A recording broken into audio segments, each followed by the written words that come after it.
Hello and welcome to What's Next. I'm your host Matt Brading, and seeing as this is our first birthday, we decided to do a special show from the gallery. And here to present it is Alex, who you may have met at NAS Division.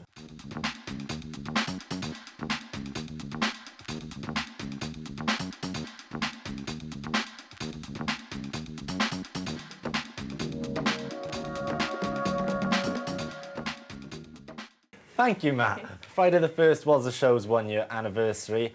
To mark this event, I'll be talking to Matt and Sophie, who are the station managers here at the wonderful Staff's TVs. So guys, how did this all get started?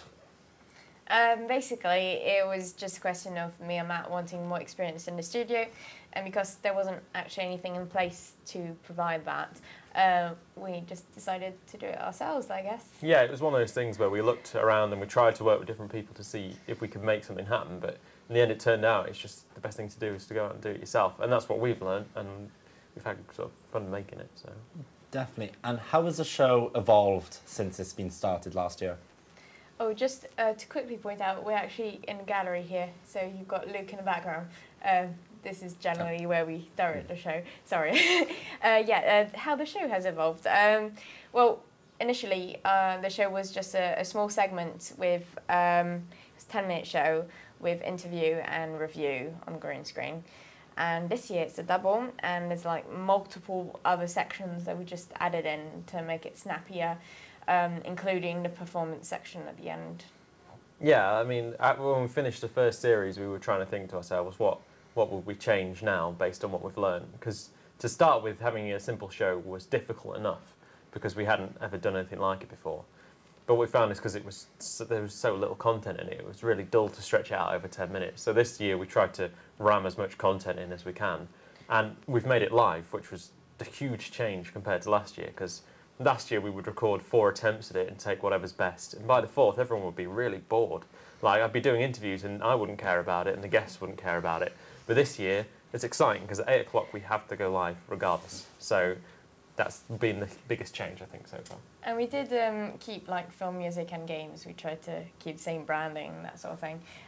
Because initially the audience, the aim was for students of Stafford to watch it.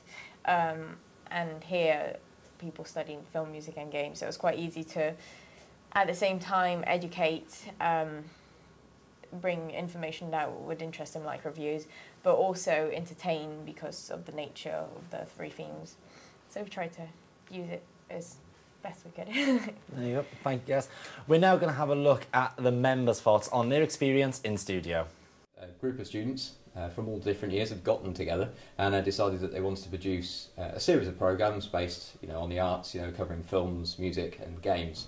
And what I really liked about the concept of this was the fact that it was going to be using all the studio's different facilities, and the fact that it was going to be a regular production, which is obviously great for building up people's skills. Well, I first saw it on the Film Tech page and asked a few people about it, and it seemed like quite an interesting, fun sort of project to do. It's a beneficial experience. I'm learning in the long run, and it's generally good fun to hang around with people and have a laugh.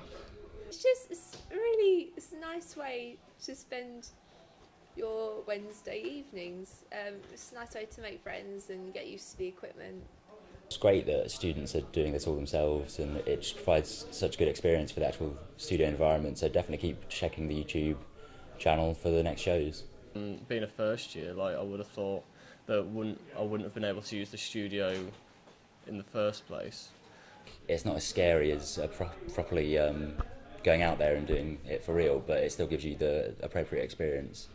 The best part of it has been working with a large team, where before I haven't really worked with a team of 25 people, 20 people. I'm learning how to use new equipment every single day. Well, I say every single day, every single week. To be honest, I've learned a hell of a lot more than I thought I would do. Even on my first day working as a CCU operator, just coming in to help set up, I learned how to use lighting, sound, auto cue, how to use the vision mixing desk and stuff like that.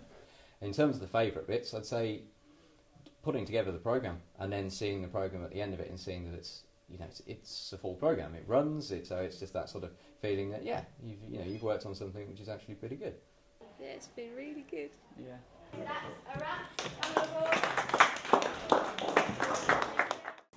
Looks like it's been a good learning experience for everybody who has been involved with the show. I certainly enjoyed watching them. So back to you guys, what would you say have what have been the highlights of all the show's episodes so far? I guess my favourite bits would be when we had Hot Mikado come onto the show. Basically, I was in this musical in town, and I found it absolutely wonderful that I could invite my friends that did the show, who are amazing singers, and perform here and in a very professional manner. And also play with the lighting, do interesting shots. We did a couple of silhouettes, which I really enjoyed. So I'd say basically the concert sections are systematically my favourite. Yeah, I think for me, like, what's been interesting, because obviously I'm presenting them all, is getting to meet all the guests that I meet over the course of the sort of 12 or so episodes we've done now. You know, I've met a real variety of people, from film students to film directors, and you know, the same with music and games. And like, I particularly enjoyed Big Games Week. We had 2 guests who'd done Global Games Jam, and I got to see the different ways they'd taken their ideas about their game, and it was pretty interesting. So you know, I think that for me, I don't think I've got one moment that's the best bit, but like, I've really enjoyed all of it. Yeah. Okay, let's have a look at the highlights then of What's Next. Hello and welcome to What's Next. I'm your host, Matt Brading.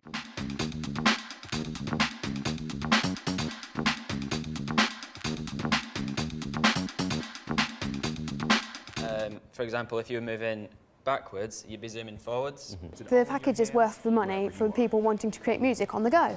Hundreds of hours, you know, on all these different maps and, you know, going against all these different people. Mercifully also known as Connor, leaping through trees in what appears to be an even bigger adventure than ever. Apparently not a sequel to Iron Man. In at number 3 was Bruce Springsteen with his album Wrecking Ball. I'm really looking forward to The Hobbit. I watched all of The Lord of the Rings and I think The Hobbit will be really good. Well, because like as technology is advancing, they want to advance with what they can get away with as well. The entire of the world's media and news will be looking at that. Of a comedy awards, I think that's sort of well played for them. You're given a slight hint of what the theme is. Basically found them and sorted out bands. I think Avatar's a bit of a one-off to some extent, to have made that much money without any real stars. Why not have a go, see what happens, that kind of thing. To the fans and the viewers of the game, and we're sort of doing that with a couple of other companies at the moment as well. I could come up with a few ideas for games, music and film. Yeah. So in my spare time I tried to write a couple of them and sent them over.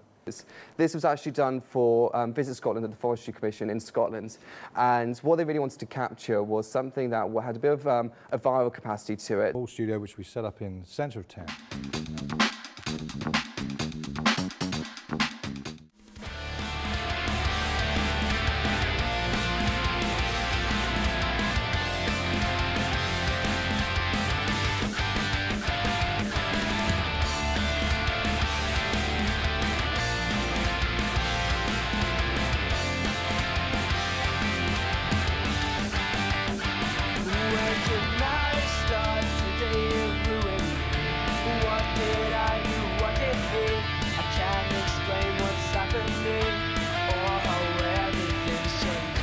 Sometimes things are better as I'm the ghost that haunts your past. It won't take long for getting me.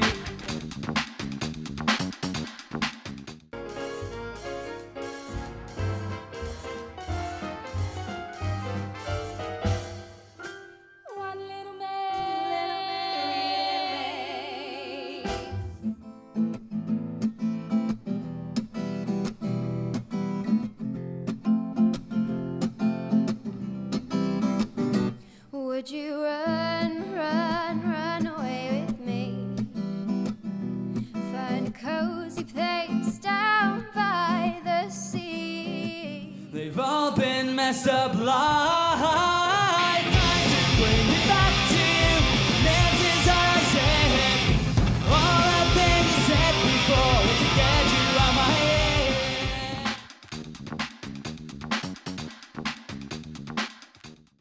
There's a nice variety there then. I see Matt and Sophie, you both had to attend practically every single show, really. That's practically right. I just missed one. Ah, Sophie. Sophie. So, you guys, has there been like any members who have been with the project since the start and have been so committed they've actually stuck with it throughout its duration? Well, I guess for attendance, just me and Matt have done most of them, but we have had a couple of members who followed us through. I think we've got Hamish, who was there on the first show, and then who's come when he could, basically. But he has followed the whole process. Yeah, we've had a few people who've been here from the very first show, but what tended to happen is over the first series we recruited people as we went. So we found what sort of people we were lacking, and then we recruited them. So when we finished series 2, we had a really strong team in terms of camera, sound, gallery, graphics, you know, and they all stayed with us to this year when we started Staffs TV. So it's been quite good. So even though Staffs TV is new this year, we already had the crew in place, so it was quite easy. And what skills would you say you've both learned doing this show? I think for me, really, I mean, I know I present it, so I've learned some presenting skills, because that's not really what I ever did before or what I want to do in future. It's just sort of, I fill a gap, so Yeah. you know, that's basically how it works. So I've learned a lot about the technical aspect of how the studio works, because before the show I'm running around helping set up, and also how you run something like What's Next in Staffs TV is something completely different to what we do on our course, so it's been really interesting. It's become much huger than I ever imagined. Like, my only aim this year was to make What's Next more interesting, and instead we've got Staffs TV, we did NAS Division, you know, it just grew. And it's extremely exciting, and I guess I really enjoyed that part of it. And I also like how many members we currently have. We've now got 50. Now handling 50 people on a daily basis, that has been a challenge. But like, I've always liked being extremely organised, but this has just forced me to take it to a whole other level. Having to create a website just to manage the group of people has been essential, actually. It's pretty big, but it's also kind of cool for us now that we're getting towards the end of our last year here, and next year we'll be handing the show and the station over to new people to run it. And it's been interesting to see sort of how people have learnt from the course of doing the show and are now getting ready to take it on and do their own thing with it. So that's exciting and scary at the same time, really. You know, it's kind of like a child and we're a little afraid to give it away, but it should be interesting. It does feel a bit like a baby, I guess, but at the same time, we're quite eager to see someone else take it on because we want to, you know, move on, do something different. And that was never the aim for us to stay here. But I must say, it always makes me really happy when someone learns something from me that I've managed to like change something in their vision of framing or doing lighting, and then that they can actually do something pretty decent. That then brings me on to my last question. Do you know what the plan is for next year for What's Next? Well, I think obviously we give them our opinion, like what we think they could do with not only What's Next but Staffs TV, but I've suggested that maybe they should keep it on to have like a base in case, you know, if the other programs don't work, at least they're sure that one's working. But, you know, they could decide to stop What's Next, create a new show. It's not worse, not better, as long as they do something. Yeah, I mean, it's the whole aim is that whoever takes on Staffs TV, they get to choose, along with the members, what gets made. And for me and Sophie, our aim was to keep What's Next running the whole time because we knew how it worked and we liked the format, so we wanted to keep it going. And then to create Staffs TV as sort of a thing above it so that more shows could exist than just What's Next. So really, it's like a bucket of potential that we're throwing at next year's committee. That's a metaphor that I really like. Well, there we go, guys. Thank you very much. We have got a little surprise for you. It is, because obviously it's What's Next birthday. It's What's Next birthdays. Cake, muffin. Wow. So, should we get all the crew in here?